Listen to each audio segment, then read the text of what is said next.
Vamos a hacer un recorrido por la pintura nacional de El Salvador y para eso tenemos a la persona idónea que nos puede guiar este recorrido. Se trata de Manuel Umaña, un coleccionista y conocedor del arte nacional. Muchas gracias, Manuel, por tu espacio, por tu tiempo y por brindarnos esta oportunidad. Gracias a ti, Baltasar. El MARTE, el Museo de Arte de El Salvador, que durante muchos años fue un sueño para muchos de los que teníamos interés en la pintura. Un sueño que prácticamente creíamos que no lo íbamos a ver realizado nunca. Soñábamos con tener el concepto de museo, que pensábamos en aquella época era tal vez un salón grande donde poder colgar cuadros. Y punto. Entonces, cuando surge el MARTE en el 2003, fue una verdadera sorpresa. Ha sido, pienso yo, un regalo para el pueblo salvadoreño. Este es un proyecto enteramente privado. Y de pronto aparece en los periódicos un aviso que estaban solicitando voluntarios para trabajar como guías. Como yo acababa de tener el regalo, digamos, de mi retiro, tenía todo el tiempo libre del mundo en ese momento. Entonces le entré al proyecto con mucho entusiasmo y desde el 2004, que fue que me acerqué, me he quedado trabajando con el MARTE, haciendo trabajo de voluntariado, guiando grupos. Llegan muchos grupos de escuelas públicas, colegios privados, universidades, grupos de profesionales, y cada grupo es una experiencia diferente. No pretendemos dar clase de historia del arte ni mucho menos, pero sí contar la historia, que la gente se lleve en la mente un poquito el recuerdo de los nombres de los pintores, qué es lo que han hecho, que logren identificar un cuadro, que logren identificar periodos históricos, tal vez a través de la pintura.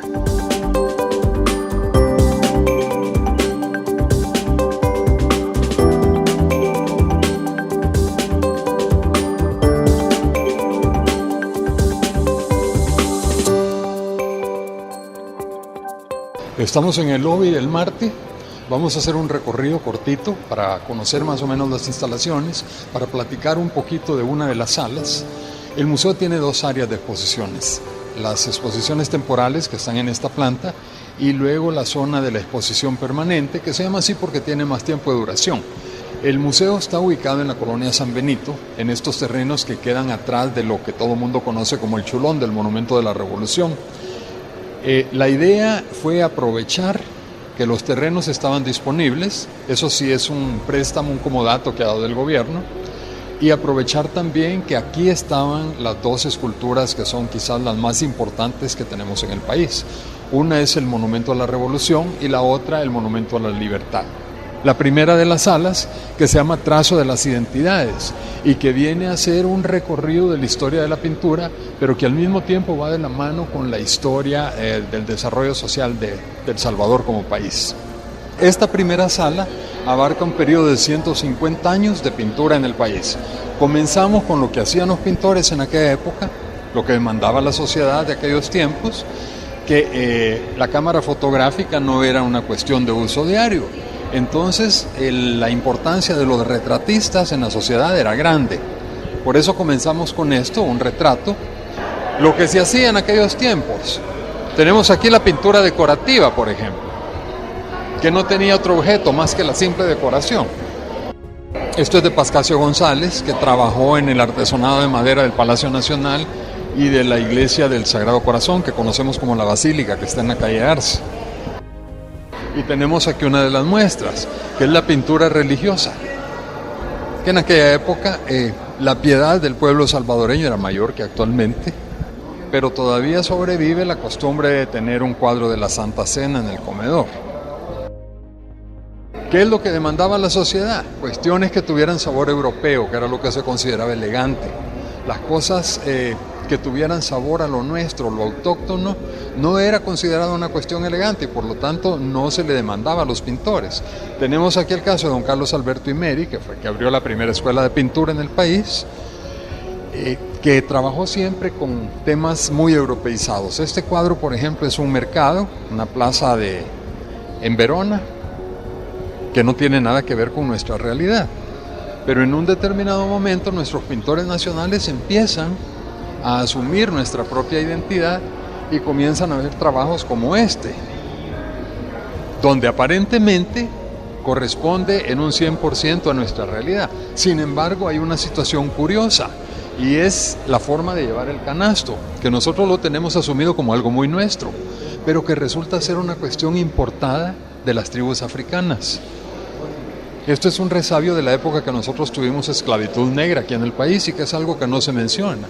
Por lo menos en mis épocas de colegio no me lo mencionaron nunca. Eso me he venido a enterar a raíz de esta exposición del museo.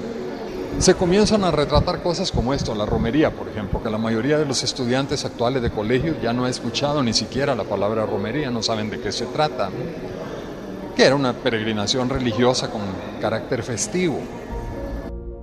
Don José Mejía Vides, el pintor de Cuscatlán le llamaban, don Chepe vivió en los Planes de Renderos y en Panchimalco hasta su muerte y se dedicó en gran parte de su obra a pintar a las panchas con sus trajes típicos. Este es uno de los casos. Una de las características de su pintura es que en muchos de sus cuadros, de sus paisajes de Panchimalco, él pintaba la iglesia y al fondo de la iglesia se veían las rocas de la Puerta del Diablo. Luego tenemos una muestra de lo que es la pintura histórica, un cuadro de gran formato. Esto habla de un reparto de tierras que hubo en el Valle de Zapotitlán, que hay quienes dicen que no existió nunca. El cuadro se llama Primera Reforma Agraria de El Salvador, pero por supuesto no podemos hablar de una reforma agraria porque no fue una cosa integral. Es un cuadro de 1935, obviamente con afán de propaganda gubernamental, de tratar de mejorar la imagen después de la masacre del 32. Se dice que en aquella época a las familias campesinas de la zona les dieron a cada familia 2 manzanas de terreno, les dieron semillas, instrumentos de labranza, cerdos, gallinas, reses, y entonces es lo que nos representa aquí Pedro Ángel Espinosa en este cuadro, el grupo de campesinos al centro con trajes muy coloridos, con guitarras celebrando, y los funcionarios gubernamentales representados alrededor de manera monocromática, restándoles importancia, por supuesto.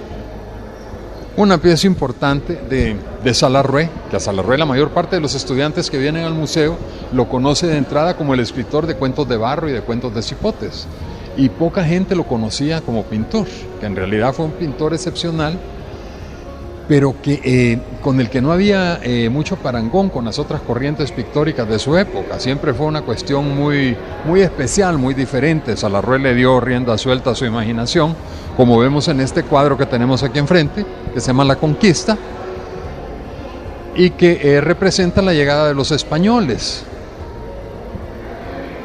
Esta es la representación de las carabelas, el mástil con las velas en llamas, y la parte del entorno que viene a representar lo que encontraron los españoles a su llegada a América, el entorno en que vivían los indígenas en aquella época. La imaginación de Salarrué se desborda y no encaja en los conceptos tradicionales de la pintura. Don Valero es un español que vino al país a principios del siglo pasado con un grupo de teatro, pero no como actor. Don Valero lo que hacía era pintar los decorados, era el encargado de pintar los telones de fondo. Y vino al país con este grupo de teatro, se enamoró de El Salvador y decidió quedarse a vivir aquí. Se instaló y después de un tiempo él se fue a estudiar pintura en serio a España. Y cuando regresa, abre lo que fue la primera escuela de pintura de El Salvador. Don Valero fue académico al tope casi durante toda su vida. Hasta el final, él buscó incorporarse a las corrientes contemporáneas. Pero aquí tenemos un par de ejemplos muy claros donde vemos que es algo absolutamente académico, que era lo que les enseñaba a sus alumnos. Este cuadro es un cuadro que ha tenido varios nombres. Se llamaba Después del baño y ese ha sido publicado en varias revistas y actualmente está aquí con el título de Cariátide salvadoreña. Y aquí podemos notar cosas como los guacales de morro que sostienen los personajes en la mano. Yo pienso que una fotografía no podría ser más fiel que este trabajo. Tal vez en una fotografía nos confundimos, pero aquí no nos queda más que reconocer los guacales de morro o el trabajo del deshilado del chal, por ejemplo. Así era don Valero en sus trabajos, ¿no? Buscaba el realismo al tope. Y entonces sus alumnos tuvieron una gran influencia de parte del maestro, tanto que se decía que en aquella época, cuando recién egresaron de la academia, no se podía reconocer uno de otro el trabajo de Julia Díaz, de Noé Canjura, de Raúl de las Reyes. Aquí, por ejemplo, tenemos un cuadro de Julia Díaz de sus primeras etapas, que si bien no es exactamente igual que el trabajo del maestro, pero podemos encontrar mucha similitud. Y al lado tenemos un cuadro de Noé Canjura, que también nos recuerda las enseñanzas académicas de don Valero. Ahora, vamos a ver más adelante cuadros de estos pintores, donde ya cada uno tomó su camino, encontró su estilo. Y aquí tenemos un cuadro que se llama La Despedida. No parece ser el de una familia que se despide del padre en la mañana y que va a regresar en la tarde. Estamos hablando de un abrazo muy apretado. Podemos presumir que ese viaje es un poco más largo que salir para una jornada de trabajo.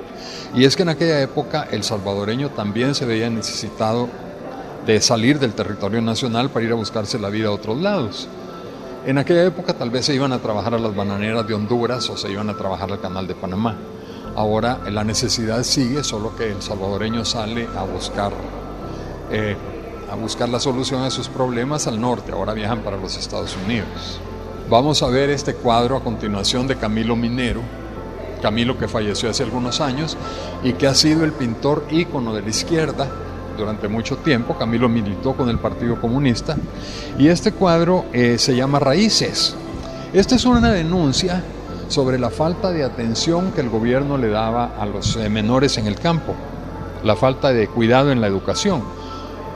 Entendemos esto como los niños que son el origen de la sociedad, la raíz de la sociedad. Por eso están colocados en medio de las raíces de los árboles, están desnudos para hablarnos de la carencia de la educación, con un libro en la mano, y ese paisaje que vemos al fondo, que no es un paisaje típicamente salvadoreño, pero que no está puesto ahí por casualidad. También ese paisaje nos habla de la aridez del medio en que la niñez vivía en aquellos tiempos.